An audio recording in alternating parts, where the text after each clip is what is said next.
Après son arrivée tard dans la nuit de samedi, ce dimanche dans la matinée, le président de la République a eu son premier échange avec le chef de l'État israélien, le président Shimon Peres, à qui il a rendu visite à la résidence officielle des chefs d'État à Jérusalem. Un cérémonial d'accueil militaire a été exécuté en l'honneur du président de la République.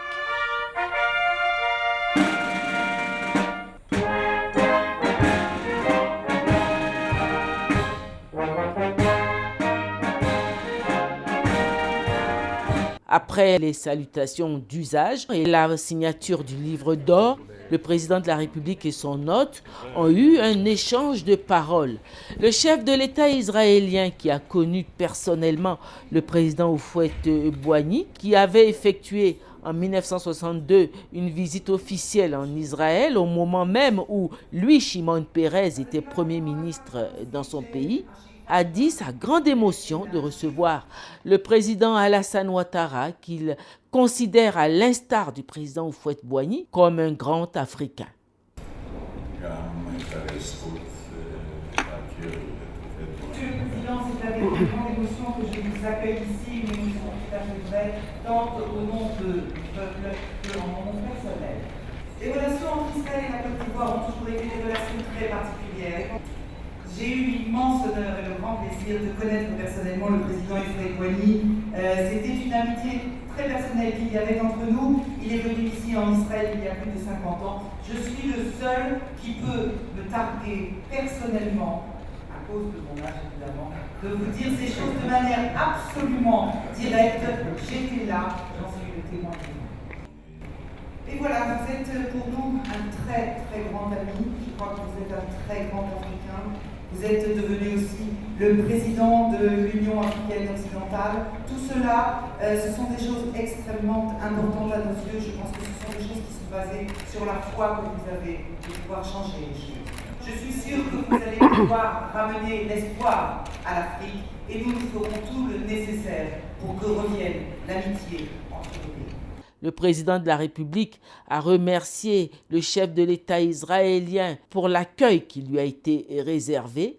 Il a déclaré qu'en digne héritier du président Houphouët-Boigny, dont il fait sienne l'ambition et la vision, il a à cœur de renforcer les relations d'amitié et de coopération entre la Côte d'Ivoire et Israël, un pays qui a déjà apporté à la Côte d'Ivoire une importante contribution dans les domaines de l'agriculture, la sécurité, la santé, le transport.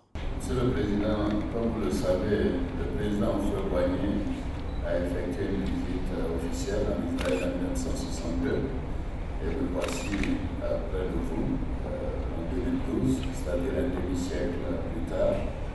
Et c'est pour marquer l'amitié et la solidarité que nous avons avec le peuple et vous dire que moi je suis le fils d'Houphouët-Boigny. J'ai la même philosophie, j'ai le même concept, j'ai la même ambition pour mon pays. Et c'est donc avec un immense plaisir que je me trouve aujourd'hui auprès de vous. Je voudrais donc vous dire au nom du peuple de Côte d'Ivoire à quel point nous sommes attachés à cette bonne relation, à ces relations de coopération avec l'État d'Israël. Parce que vous voyez, c'est l'occasion de cette première visite, le président Houphouët avait signé plus de 15 accords qui ont régi toutes les relations entre nos pays depuis donc un demi-siècle. Et ces accords nous ont été particulièrement profitables dans quasiment tous les domaines, que ce soit le domaine de l'agriculture, le domaine de la formation, le domaine de la sécurité.